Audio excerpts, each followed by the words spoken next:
Takže čau lidičky, zase jsem tu. Já vím, omlouvám se, že jsem hodně dlouho nenatáčela, ale to je tak boží. Dneska mi přijel můj brácha a bude tu až do 9. července. No, bude se mi zase po něm stýskat. No, takže tady ho máte. Čauky lidi. No a můžeme s tím asi sourozeneckým tagem. A jo, já vám vůbec neřekla, že máme sourozenecký tag, tak máme ho. No, takže asi můžeme s tím začít. A první otázka je, kdo je starší? Ty. Jo, já no. Druhá Ježišmarja, já skoro neumím mluvit. Druhá otázka je, co máš na tom druhým rád a co ne? Mám ráda tebe, že jsi parmenka. Nemám rád, že jsi na mě sprostá. A já na tebe mám ráda, že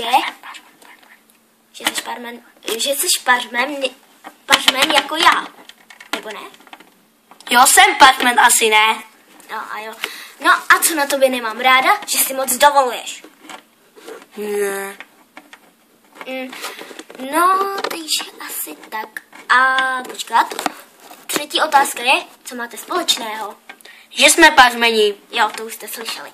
A čtvrtá je, máte se rádi? Ne. Ne. Vůbec.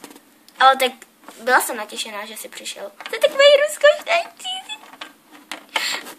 No a jdem na 5. Což je, co máte rádi za hudbu, teďkon teda hraje.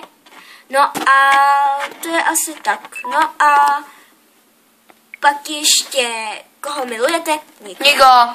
Nikoho a neřvi, prosím tě, ty seš jak dítě.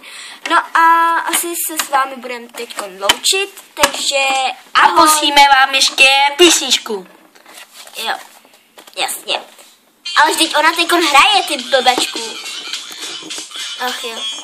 No to je jedno, on si to musí pouštět pořád 2krát, no. No takže asi tak.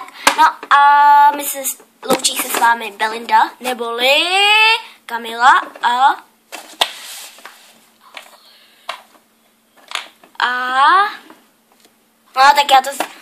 No tak já to za něj řeknu. A Tomáš. Ví. No takže asi tak a ahoj. Čau lidi. Mějte se hezky. Budeme natáčet příští rok. Čauky. Příští rok? Jseš blbej? Já chci natáčet zase zítra. Tak třeba jo. Tak čauky. Ahoj.